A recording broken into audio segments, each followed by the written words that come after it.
तो नमस्कार मित्रों, आजना ताजा हवामान समाचारों में आप सब मित्रों हार्दिक स्वागत है। तो शू खरेखर 17 राज्यों में भारे वरसाद पड़शे? गुजरात में हवामान केवुं रहेशे?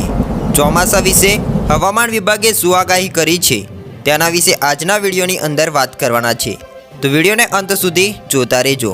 મિત્રો, વાત કરીએ તો ચોમાસાએ હવે વેગ પકડ્યો છે, ત્યારે હવામાન વિભાગે આગામી 72 કલાકને લઈને ખૂબ જ મહત્વપૂર્ણ ગણાવ્યા છે, કારણ કે બંગાળની ખાડીમાં ભેજ, વેસ્ટર્ન ડિસ્ટર્બન્સ અને સાયક્લોનિક સર્ક્યુલેશનના કારણે 17 રાજ્યોમાં ભારે મજબૂત તોફાન અને વીજળી પડવાની શક્યતાઓ વ્યક્ત કરી છે, જેમાં યુપી, બિહાર, झारखंड, राजस्थान, दिल्ली, पंजाब और हरियाणा जेवा राज्यों में 70 થી લઈને 80 કિલોમીટરની ઝડપે તોફાની પવન ફૂંકાય તેવી પણ શક્યતાઓ વ્યક્ત કરી છે।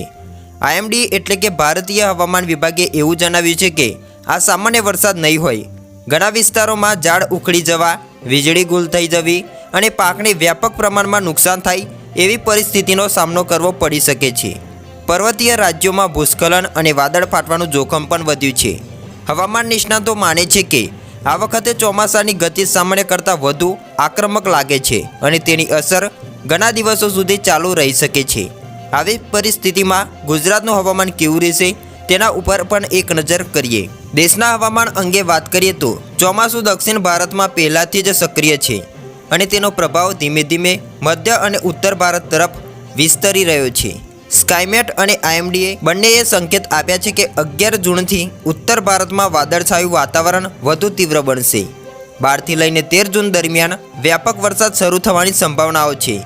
દિલ્હી, એનસીઆરથી બિહાર અને પૂર્વોત્તર રાજ્યો સુધીમાં વિશાળ પ્રદેશમાં હવામાનની સ્થિતિમાં અચાનક ફેરફાર થવાની પણ શક્યતાઓ છે। ખેડૂતોને વધારાની સાવધાની રાખવાની સલાહ આપવામાં આવી છે અને આ દરમિયાન ઘણા રાજ્યોમાં વીજળી પડવાની પણ ચેતવણી જાહેર કરી છે।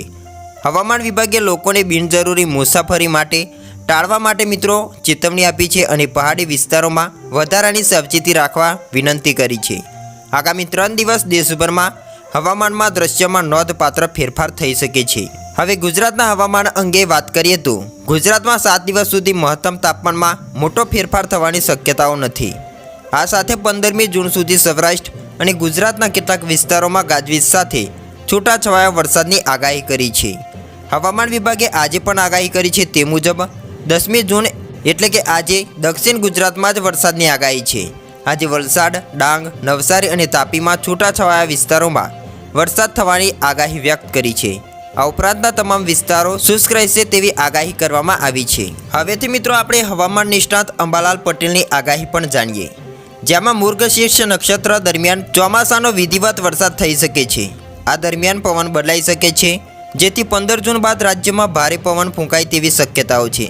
લગભગ 16 અને 17 જૂને આ તારીખોમાં રાજ્યના કેટલાક ભાગોમાં છૂટોછવાયો વરસાદ નોંધાઈ શકે છે। આ વરસાદ સારો હોઈ શકે છે। આ ઉપરાંત ચોમાસા અંગે પણ આગાહી કરી છે।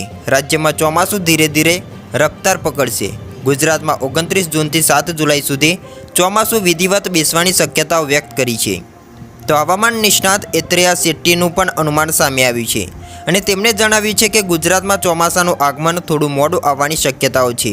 તટીય મહારાષ્ટ્ર સુધી ચોમાસું આવશે, તે બાદ થોડું ધીમું પડી શકે છે। ચોમાસું ગુજરાતમાં આવતા પહેલાં થોડું ધીમું પડે તેવું અનુમાન છે, જેના કારણે ગુજરાતમાં ચોમાસાનું આગમન 5-6 દિવસ મોડું પણ આવી શકે છે। 23 જૂનની આસપાસ ચોમાસાનું આગમન થઈ શકે છે। ચોમાસું કદાચ દક્ષિણ ગુજરાતમાં પ્રવેશ કરી લે તો પણ તે ત્યાં રોકાઈ જશે। ચોમાસું 2 જુલાઈની આસપાસ આખા ગુજરાતને કવર કરી શકે તેવી શક્યતાઓ છે।